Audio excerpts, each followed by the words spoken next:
நான் காமிச்ச இந்த ஆக்டிவிட்டி ரீலை பார்த்துட்டு எப்படின்னு கேட்டால், ஒரு சின்ன டிஐஒய் கிட்ஸ் ஆக்டிவிட்டி பண்ணலாமா?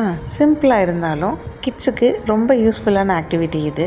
பாட்டில் கேப்ஸ், கொஞ்சம் கலர் பாம்பாம்ஸ், 2-3 கலர் ஸ்கெட்சு, அப்புறம் இந்த மாதிரி கார்ட்போர்ட் ஷீட், அவ்வளோதான். ஃபஸ்ட்டு இந்த கார்ட்போர்ட் ஷீட்டை ஒரு ஐஸ் கோன் ஷேப்பில் வெட்டி எடுத்துகிட்டு பாட்டில் கேப்ஸை இந்த மாதிரி ஒட்டி எடுத்துக்கலாம். சைடில் இந்த மாதிரி கார்ட்ஸ் ரெடி பண்ணி குட்டியாக கோன் வரைஞ்சி அதில் கலர்ஸ் கொடுத்து வச்சுக்கலாம். இந்த கலர்ஸ் ஆர்டரில் தான் நம்ம குழந்தைங்க அந்த ஐஸ் கோனில் அரேஞ்ச் பண்ண போகிறாங்க. கிட்டத்தட்ட இந்த டிஐஒய் கிட்ஸ் ஆக்டிவிட்டியை செஞ்சு முடிக்க போகிறேன். என் பையன் ரெடியாக உட்காந்துருக்கான்.